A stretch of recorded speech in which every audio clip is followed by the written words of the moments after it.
2,000 years later. Hello বন্ধুরা, আশা করি আপনারা সবাই ভালো আছেন। আজকের ভিডিওতে আমি 3x3 রুবিক্স কিউবের থার্ড লেয়ার সলভিং শেখাবো, মানে এই ইয়েলো সাইডটা পুরো সলভ করা শেখাবো। আগের দুটো ভিডিওতে আমি ফার্স্ট লেয়ার সলভিং আর সেকেন্ড লেয়ার সলভিং শিখিয়ে দিয়েছি। যদি আপনারা সেই ভিডিওগুলো না দেখে থাকেন তাহলে প্রথমে ওই ভিডিওগুলো দেখবেন, তারপরে এই ভিডিওটায় আসবেন, নাহলে আপনারা কিছু বুঝতে পারবেন না। আর যদি আপনাদের কোনো সমস্যা থাকে তাহলে আপনারা কমেন্ট করতে পারেন। আর এতদিন ধরে আমার ভিডিও না আপলোড করার কারণ হচ্ছে আমার অনেক সমস্যা হয়েছিল, যেমন আমার পায়ে চোট হয়ে গেছিলো, এছাড়াও আরও আলাদা কারণ ছিল যেটা আমি এখন বলতে পারবো না। এইসব কারণের জন্য আমি ভিডিও আপলোড করতে পারিনি, কিন্তু এতদিন পর ভিডিও আপলোড করছি, আপনারা পুরোটা ওয়াচ করবেন, তারপরে আপনারা 3x3 রুবিক্স কিউব সম্পূর্ণভাবে সলভ করা শিখে যাবেন। এইটাকে আমি দুটি ভাগে ভাগ করেছি, প্রথমে ক্রস তৈরি আর বাকিটা আদার থিংসের মধ্যে আছে, মানে বাকিটা সেকেন্ড পার্টের মধ্যে আছে। এবার বেশি কথা না বাইরে ভিডিও শুরু করা যাক। আমাদের ফার্স্ট কেস হচ্ছে ডট কেস। ডট কেসে আর বাকি সব কেসের একটাই অ্যালগোরিদম থাকে, কিন্তু বিভিন্ন সাইড থেকে সেই অ্যালগোরিদমটা দিতে হয়। যেমন ডট কেসের আমাদের অ্যালগোরিদমটা ছেড়েও আমি আগে অ্যালগোরিদমটা বলে দিই। অ্যালগোরিদমটা হচ্ছে F R U R prime U prime F prime. সেই অ্যালগোরিদমটাই যেটা আমাদের ফার্স্ট লেয়ার সলভিংয়ে কর্নারগুলোকে সলভ করার সময় যেটা ইউজ করতে হতো, খালি এফ আর এফ প্রাইমটা অ্যাড হয়ে গেছে। ডট যখন কেসটা থাকবে,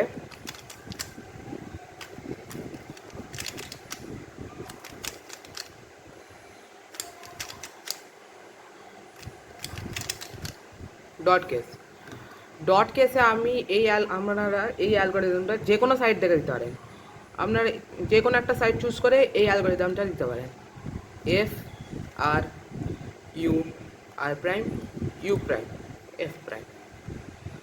ডট কেসে আপনি অ্যালগোরিদমটা যেখান থেকে খুশি দিন, সলভ হয়ে যাবে, মানে সেকেন্ড কেসটা আপনি চলে আসবেন।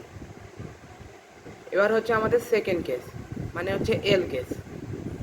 এই এল কেসটায় আপনাকে ঠিক এলটা, মানে এল কেসটা আপনাকে বুঝতে হবে। শুধু আমি এখন তো এজগুলো সলভ করছি, আপনি কর্নারগুলোকে এখন ধরবেন না। এল কেসটা আপনার এই যে তিনটে পিস, এই তিনটে পিস এল কেসের মধ্যে পড়ে। আপনি যদি এই দিক দিয়ে দেখেন তাহলে এটা এল লাগে, তাই জন্য এই কেসটাকে এল কেসও অনেকে বলে। আপনাকে যখন এই কেসটা আসবে তখন আপনাকে ঠিক এইভাবে ধরতে হবে, যাতে এলটা এরকমভাবে থাকে, মানে উল্টো হয়ে থাকে, স্মল লেটারের আর এর মতন যেন থাকে। তখন এইভাবে রেখে আপনাকে সেম অ্যালগোরিদম লাগাতে হবে, F R U R prime U prime F prime. এইভাবে এল কেসে আপনাকে অ্যালগোরিদমটা লাগাতে হবে। এরপর থাকে আই কেস, বা অনেকে লাইন কেসও বলে এটাকে। এই কেসে আপনার অ্যালগোরিদমটা আপনি দুটো সাইড দিয়ে লাগাতে পারেন। একটা দুটো সাইড একইভাবে ধরা হয়, কিন্তু এটা আমি দুটো সাইড কেন বলছি, কারণ আপনার আইটা যেন এমনভাবে বা লাইনটা যেন এমনভাবে না থাকে, আপনার লাইনটা সবসময় এরকম ওপরে যেন আপনার সমান্তরালে যায়, এরকম মনে হয় যেন লাইনটাকে। এইভাবে রেখে যেন লাইনটা এইরকম থাকে, বা ঘুরিয়ে দিয়ে এইরকমভাবে রেখে আপনাকে সেম অ্যালগোরিদম দিতে হবে, F R U R prime U prime F prime.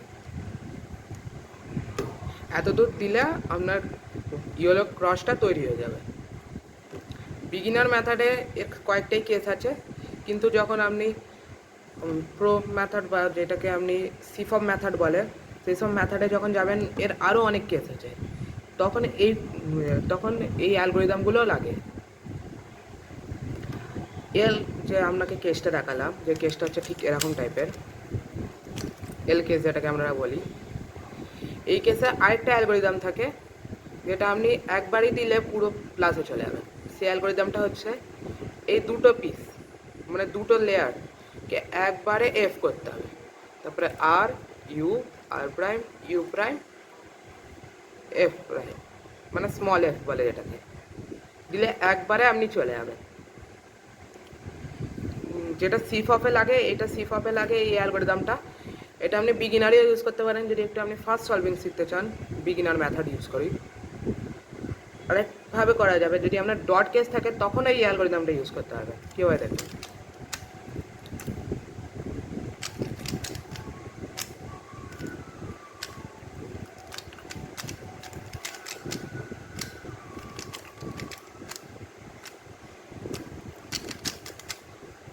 যদি আপনার ডট কেস থাকে তখন এই অ্যালগরিদমটাকে প্রয়োগ করতে হবে। কীভাবে দেখুন, প্রথমে যেমন অ্যালগরিদমটাকে লাগালেন F R U R prime U prime, তারপরে এইটাকে ওপরে না তুলে ডাইরেক্ট এই মিডিল লেয়ারটাকে নামিয়ে দিয়ে R U R prime U prime small F prime এরকমভাবে দিলে ডিরেক্ট ডট কেস থেকে আপনি প্লাসে চলে আসবেন।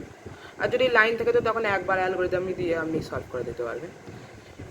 এইভাবে আপনি সিফপেও করতে পারেন বা বিগিনারেও করতে পারেন, যেটা আপনার সুবিধা মনে হবে সেটাই আপনি করতে পারেন। আমি দুটো কেসই দেখিয়ে দিলাম। যদি এছাড়াও যদি আপনার এর উপর আরও কোনো সমস্যা লাগে তাহলে আমাকে বলবেন, আমি তাহলে প্লাসের উপর আবার একটা ভিডিও তৈরি করব। এবার আমাদের সেকেন্ড স্টেপ বা পার্ট 2-এ যাব, মানে কেসের পার্ট 2টায় যাব। এটা হচ্ছে আমার সিরিজের থার্ড লেয়ার সলভিংয়ের পার্ট 2। মানে এখানে আপনাকে এজগুলোকে কারেক্ট পজিশানে রেখে কর্নারটাকে কারেক্ট পজিশানে রেখে সলভ করতে হবে। আমি প্লাস আর এই বাকি এতটা স্টেপকে আলাদা রাখার কারণ হচ্ছে সবথেকে বেশি সমস্যা হয় প্লাসে। থার্ড লেয়ারে প্লাস তৈরি করতে গেলে অনেক বিগিনারদের খুবই সমস্যা হয়।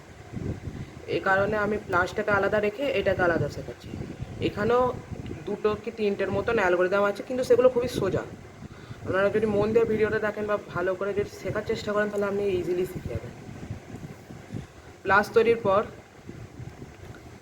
আমাদের সেকেন্ড কাজ হচ্ছে এই এজগুলোকে কারেক্ট পজিশনে রাখা। মানে যদি আপনি কোনো একটা এখানে ভাবছেন লালটার সাথে মিলিয়ে দিলে দেখবেন যে আপনার যে কোনো দুটো মিলবে আর দুটো মিলবে না। মানে দেখুন এই লাল আর কমলাটা মিলে গেছে, ব্লু আর গ্রিনটা মেলেনি। এই সময় কি করবেন, এই সময় একটা অ্যালগরিদম আছে যেটা দুভাবে আপনাকে প্রয়োগ করতে হবে। অ্যালগরিদমটা হচ্ছে R U two R prime U R U prime R prime. এটা দিলে আপনি দেখছেন এখনও সলভ হয়নি। তখন কিভাবে ছিল দেখতে হবে ভালো করে। তখন দুটো ছিল অপোজিট সাইড, মানে হচ্ছে আপনাকে আরেকবার দেখাচ্ছি।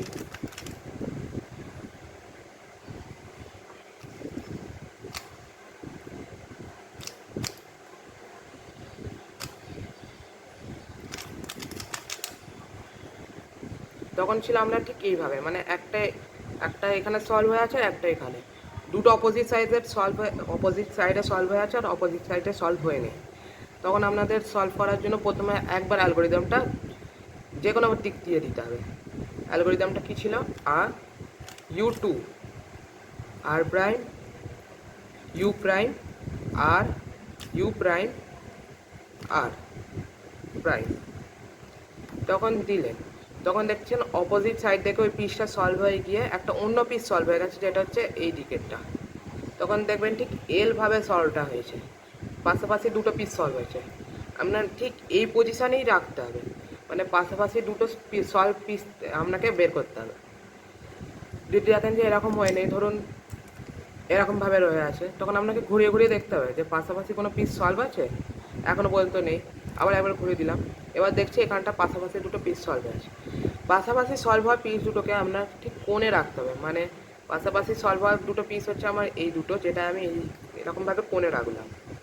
ঠিক এরকমভাবে রাখতে হবে এইটা আর এটা। এবার কোণে রাখার পর অ্যালগরিদমটা আবার রিপিট করতে হবে। এটা ছিল R U two R prime U prime R U prime R prime. অ্যালগরিদমটা যখন ওরকম পাশাপাশি অবস্থা দেবেন তখন পুরো এজগুলো সলভ হয়ে যাবে। এই অ্যালগরিদমটাকে অনেকে এজ সোয়াপিং অ্যালগরিদমও বলে। এইভাবে আপনার এজগুলো পুরোপুরিভাবে তৈরি হয়ে যাবে, এজের কালারগুলো পুরোপুরি ম্যাচ হয়ে গেলে দেখতে পাচ্ছেন। আর যদি না হয়ে থাকে আপনাকে ঘুরিয়ে একবার করে চেক করে নিতে হবে, ঘুরিয়ে দেখলেন ম্যাচ হয়ে গেল। আর যদি দেখেন ম্যাচ হয়নি তাহলে আপনি অ্যালগরিদমটা তাহলে ভুলও দিতে পারেন বা অন্য পজিশান থেকে দিয়েছেন তাই ম্যাচ হয়নি। এবার আমাদের সেকেন্ড কাজ, যেটা হচ্ছে আমাদের কর্নারগুলোকে পারফেক্ট পজিশানে আনা। তারপর থার্ড কাজ হচ্ছে কর্নারগুলোকে ঠিক করা। এবার আপনি দেখছেন কর্নারগুলো তো আছে, কর্নারগুলো কি ঠিক পজিশানে আছে? না, দেখুন এখানে একটা কর্নারও তার ঠিক পজিশানে নেই, দেখতে পাচ্ছেন। প্রথমে আপনাকে এমন একটা কর্নার বের করতে হবে যেটা তার ঠিক পজিশানে আছে। সেই কর্নারটা ঠিক পজিশানে আছে সেটা বের করার জন্য আপনার একটা অ্যালগোরিদম আছে, সেটা হচ্ছে L prime U R U prime L U R prime. এবার কালারটাকে আমি একবার ম্যাচ করে নিই, অরেঞ্জের সাথে অরেঞ্জটাকে ম্যাচ করে নিলাম। এবার একবার চেক করুন যে কোনো কর্নারটা ঠিক পজিশানে আছে। আমি দেখতে পাচ্ছি এই কর্নারটা তার ঠিক পজিশানে আছে। মানে কীভাবে দেখুন, আমি বলছি না যে ঠিকভাবে বসে আছে, আমি বলছি ঠিক পজিশানে আছে। যদি আমি এটাকে এরকম ঘুরিয়ে দিই তাহলে দেখতে পাচ্ছেন এই কর্নারটা এখানে ম্যাচ করে যাচ্ছে, তাহলে এটা তার ঠিক পজিশানে আছে। যখন একটা ঠিক পজিশানে আপনি কর্নার খুঁজে পেয়ে যাবেন তখন সেটাকে আপনার ডান দিকে রাখতে হবে। ডান দিকে রেখে সে অ্যালগোরিদমটাকে আবার রিপিট করুন, L prime U R U prime L U R, তারপরে আবার গ্রিনের সাথে গ্রিনকে ম্যাচ করে দিন। করতে দেখছেন এইটা ঠিক পজিশানে ছিল, এর সাথে আরেকটা কর্নার ঠিক পজিশানে এসে গেছে, আর এই কর্নারটা সলভই হয়ে গেছে। আর আরেকটা বাকি যে তিনটে কর্নার ঠিক পজিশানে এসে গেছে। যতক্ষণ না আপনার ঠিক পজিশানে চারটে কর্নার আসছে ততক্ষণ সঠিক কর্নারটাকে আপনার ডান দিকে রেখে অ্যালগোরিদমটাকে রিপিট করে দিতে হবে। একবার ঠিক পজিশানে এসে গেলে ফার্স্ট লেয়ার সলভিংয়ের সময় কর্নারগুলোকে ঠিক পজিশান ঠিক রঙে আনার জন্য যে অ্যালগোরিদমটা ছিল সেই অ্যালগোরিদমটাকেই দিতে হবে। এইটা আমার ঠিক আছে, তাই এইটা সলভ করার কোনো প্রয়োজন নেই। বাকি তিনটাকে সলভ করতে কীভাবে দেখুন। প্রথমে আপনার হলুদ সাইডটাকে আপনার তালুর উপরে রাখবেন, তারপর যে স্ক্র্যাম্বল পিসগুলো যেমন এইটা, এটা আর এটা, যে কোনো একটাকে চুজ করে একবার আর ইউ আর প্রাইম রিপ্রাইম করবেন। যেমন R U R prime U prime, একবারে সলভ হয়নি, আরেকবার R U R prime U prime, এবার সলভ হয়ে গেছে। এটা আপনি ভাবছেন যে এটা তো স্ক্র্যাম্বল হয়ে গেল, এটা চিন্তা করতে হবে না, এটা পরে যখন বাকি তিনটাকে সলভ করবেন এটাও সলভ হয়ে যাবে। এটা সলভ হয়ে গেছে। এবারে একবার নিচে এইটাকে ঘুরিয়ে নিতে হবে, তারপর আরেকটা স্ক্র্যাম্বল পিস এখানে রাখতে হবে। এটা মাথায় রাখবেন, আপনি এইটাকে সলভ করলেন, সলভ করার পর এইটা স্ক্র্যাম্বল হয়ে গেল, আপনি আবার ঘুরিয়ে দিয়ে যেন এই দিক দিয়ে সলভ করতে হবে না, তাহলে পুরো কিউবটা আবার স্ক্র্যাম্বল হয়ে যাবে।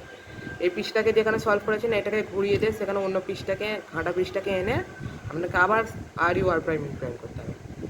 তাহলে করা যাক, R U R prime U prime, হয়নি, আরেকবার R U R prime U prime. এবার দেখছি এটাও সলভ হয়ে গেল। আপনি ভাবছেন এখনও তো ঘাঁটা আছে, থাকুক, আবার একটা ঘাঁটা যে পিস আছে সেটাকে আনুন, আনলে তারপরে আবার R U R prime U prime, R U R prime U prime, হয়নি, আরেকবার R U R prime U prime. দেখছি এবার পুরোটা সলভ হয়ে গেল, কিন্তু এটাকে আপনাকে ঘুরিয়ে নিতে হবে, ঘুরিয়ে নিন। ও দেখতে পাচ্ছেন পুরো কিউবটা সলভ হয়ে গেল। এভাবে আপনি থার্ড লেয়ার সলভ করতে পারবেন। যদি এর উপর আপনার কোনো সমস্যা থাকে আমাকে কমেন্ট করতে পারেন।